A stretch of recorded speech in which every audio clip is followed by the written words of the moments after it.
Murah mahalnya harga saham itu nggak bisa ditentukan hanya dari harganya aja. Kita juga harus melihat nih, rasio yang satu ini. Hai Sobat Republik Investor, ketemu lagi dengan saya Ari, admin kece kesayangan kalian. Nah, di video kali ini saya mau sharing nih, karena banyak sekali pertanyaan sih yang masuk di WhatsApp saya atau di grup. Berapa sih harga yang worth it atau harga kita masuk pada saat kita ingin membeli suatu saham. Jadi kalau misalnya kita lihat dari harganya aja, itu kita masih belum bisa memutuskan apakah saham layak beli atau tidak. Nah, di video kali ini saya ingin bahas satu biji rasio dari analisa fundamental basic, yaitu rasio PER. Kita akan bahas lebih dalam di sini. Oke, walaupun rasio PER ini kita nggak bisa berdiri sendiri ya, tapi setidaknya dengan satu rasio ini kita bisa menentukan apakah saham ini layak untuk kita beli atau tidak. Nah, nanti di video-video selanjutnya saya akan juga bahas lebih dalam lagi tentang rasio-rasio yang lain yang bisa kita gunakan sebagai cara analisa kita, khususnya analisa fundamental. Jadi jangan lupa nih, supaya teman-teman nggak ketinggalan video dari saya, jangan lupa subscribe ya, dan nyalakan tombol loncengnya, jangan lupa. Oh ya, teman-teman, yang pengen tahu nih gimana caranya menganalisa saham, dasar-dasarnya seperti apa, analisa teknikal, kita Republik Investor akan mengadakan webinar gratis nih, gratis, free ya, jadi 0 rupiah. Jadi untuk yang ikut, ya ikut aja. Untuk tanggalnya kita masih belum tahu kapan, kita masih belum bisa menentukan. Cuman kalau misalnya teman-teman memang pengen niat ikut, klik aja linknya ada di deskripsi, join waiting listnya. Jadi masukkan nama dan email di sana supaya nanti pada saat kita sudah dapat tanggal fixnya dan waktu fixnya, teman-teman akan dapat notifikasi di emailnya. Jadi ikut aja ya, gratis kok. Oke, kita masuk nih ke rasio PER. Sebenarnya PER ini adalah rasio yang basic sekali ya. Cuman menurut saya cukup amat sangat powerful sih ya, kalau misalnya kita untuk menentukan saham itu layak untuk kita investasi atau tidak. PER itu sebenarnya rumus.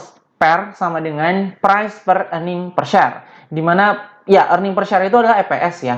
EPS sama dengan earning per share, dimana earning itu adalah laba suatu perusahaan. Cara ngebaca PER tuh kayak gini, misalnya suatu perusahaan PER-nya 5 gitu ya. Nah, PER 5 ini adalah asumsi kita pada saat kita membeli suatu saham tersebut, asumsi balik modal kita beli saham itu sebesar selama 5 tahun. Itu kalau misalnya PER 5. Kalau PER 6 berarti 6 tahun, kalau PER 7 tahun. Itu asumsi ya. Artinya semakin kecil PER, maka sebenarnya lebih bagus sahamnya.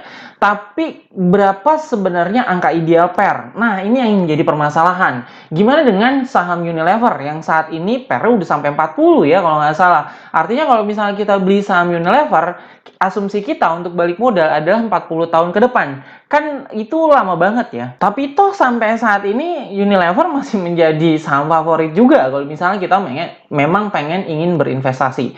Jadi berapa nih angka PER yang bagus atau angka PER yang normal atau yang wajar? Oke, sebelum kita masuk untuk menjawab pertanyaan tersebut, guru saya ini pernah bilang ya, kalau misalnya ngelihat rasio fundamental, rasio laporan keuangan, itu kita nggak bisa naif atau nggak bisa ya ngelihat angkanya gitu aja gitu. Kita juga harus bisa membaca angka tersebut ada apa aja. Maksudnya gimana sih? Gini deh. Kan tadi PER itu rumus dari price per EPS, di mana EPS itu rumus juga, di mana EPS itu rumusnya earning per share gitu ya. Cara membacanya adalah kalau misalnya share itu dia outstanding share ya, atau jumlah saham yang beredar. Nah, cara bacanya gini. Kalau misalnya outstanding share-nya semakin besar, artinya EPS-nya akan semakin kecil. Kalau misalnya EPS-nya makin kecil, berarti PER-nya akan semakin besar. Seperti itu. Nangkep ya?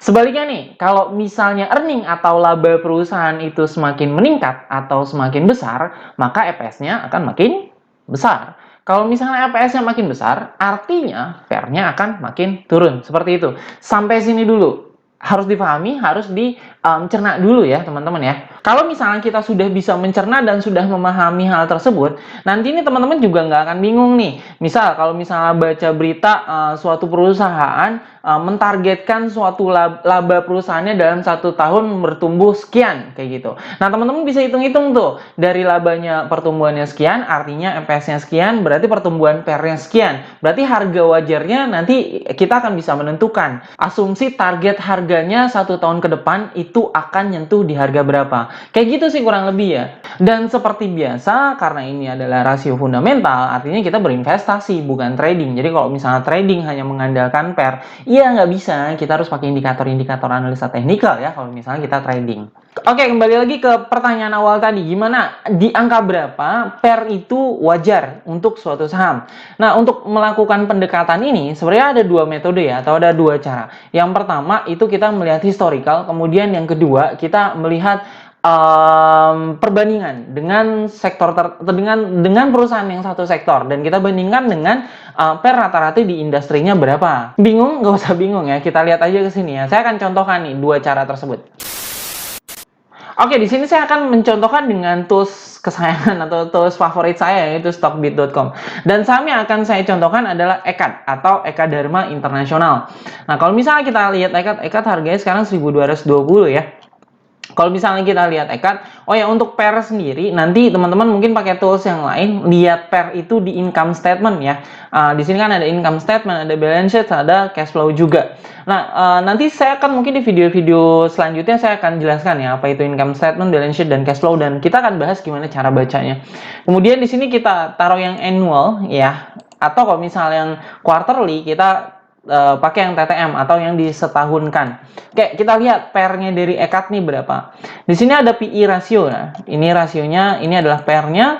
Kalau misalnya historicalnya dari tahun 2014 dia di angka 8,99, 2015 ada di angka 5,93, 2016 ada di angka 4, 2017 ada di angka 6, dan ada di angka 8, kemudian terus meningkat. Terus pertanyaannya adalah, apakah PER di angka 10 ini sudah mahal atau belum? Nah, kita masuk ke yang bagian yang kedua nih, atau cara kedua untuk melihatnya, yaitu dengan cara mengkomparasi dengan industrinya. Gimana caranya? Kita lihat ya.